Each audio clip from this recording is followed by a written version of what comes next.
Let's play a game. Here are two videos side by side, and I want you to pay close attention. Which one of these will result in a higher watch percentage?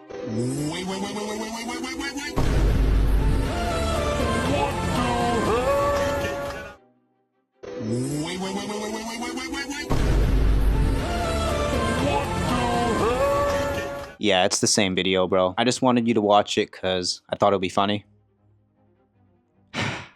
Why are you still watching, dude? But anyways, after working with a few big YouTubers, I've discovered this epic retention hack, and I'm surprised that nobody is talking about this. And I'm not just saying this because like, oh, nobody's talking about this, bro. Legit, I've seen nobody talk about this. But quick warning, it's a little hard to use, but this is overpowered if you can get this right. But first, how does this epic retention glitch work? Well, I actually came across this trick when watching a series called Game of Thrones.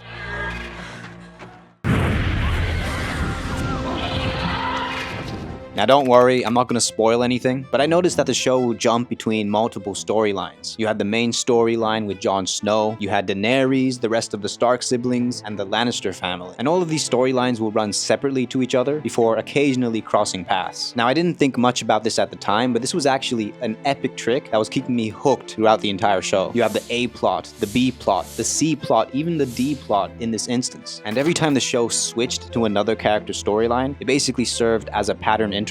So it basically reset my brain to stop me from getting bored. What was that, bro? Did you hear that? That was sus, dude. Sussy baka. Oh. Okay, I'll stop being retarded. This is stupid. So how can you implement an A plot, B plot in your video? Now with YouTube, unless you're making a high budget documentary, then this might be a bit of a challenge, especially with educational talking head channels. But quite a while back, I actually came across an educational YouTuber that used this strategy in a genius way. And the haters in the comments, you guys will love this one. So flashback to around a year ago, and after compulsively checking the YouTube Studio app for the 7th time that morning and seeing no new subscribers to my channel, I was pissed. And my default response to negative emotions is to doom scroll on YouTube. So I'm scrolling away and I come across this channel called Why YouTube Hates Your Channel. And this title resonated with me because I was a conspiracy theorist. I thought that the algorithm was out to get me and that there was this dude sitting in the YouTube headquarters just trolling my channel, shadow banning my videos. But anyways, I found this video by a creator called Film Booth and this changed everything. Oh no. Whoa. Shit. I'm getting spammed, bro. So this was a standard educational video on YouTube growth, but Ed from Film Booth was using the A plot, B plot strategy at some genius 300 IQ level. So it started like this. The reason the algorithm does not like your YouTube channel is because of this. Imagine you were driving a car and it sounded like this.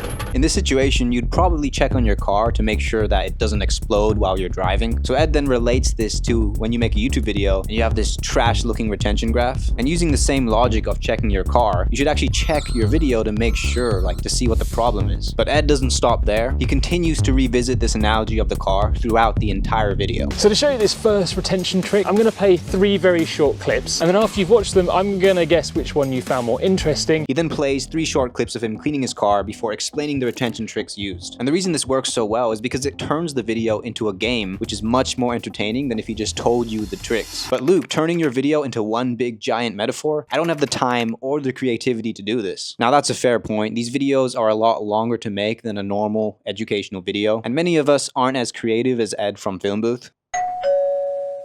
Wait, someone's at the door. Dude, someone's at the door. What was that?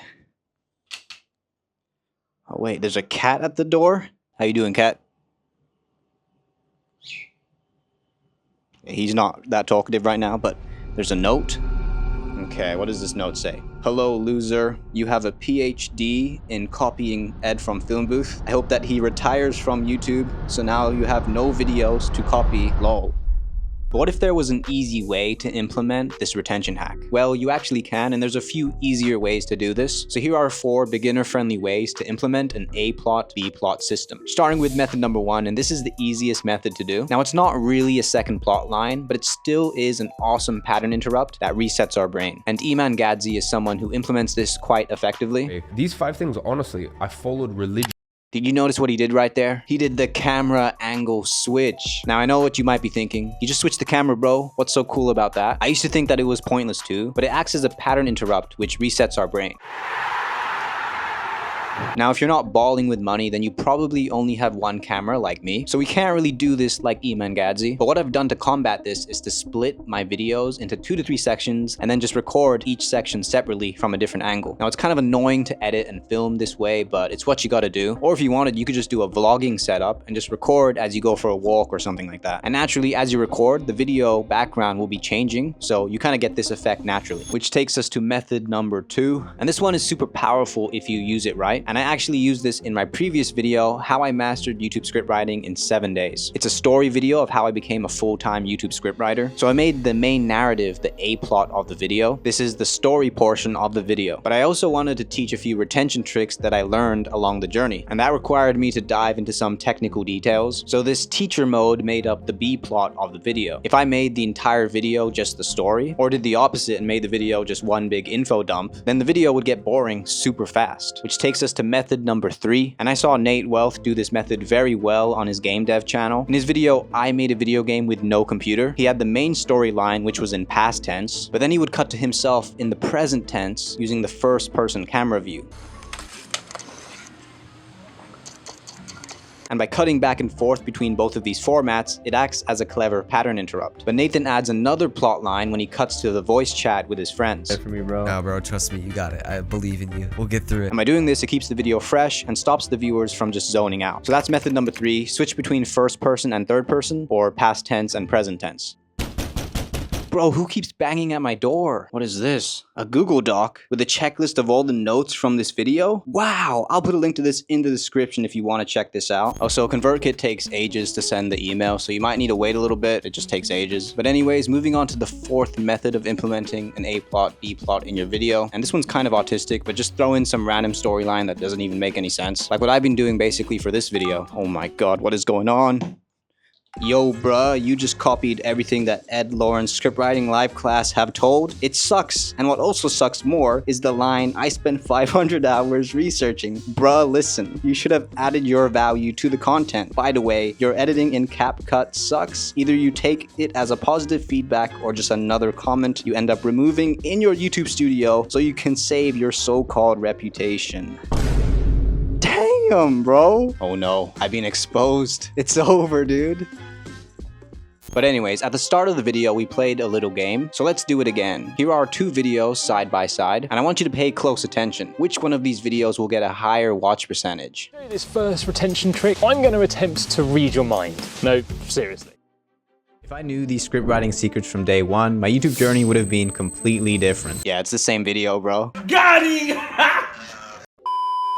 Earlier, I talked about the power of using multiple plot lines, but it's completely useless if you don't understand the fundamentals of a high retention YouTube script. So check out this video on how I would learn YouTube script writing if I could start over.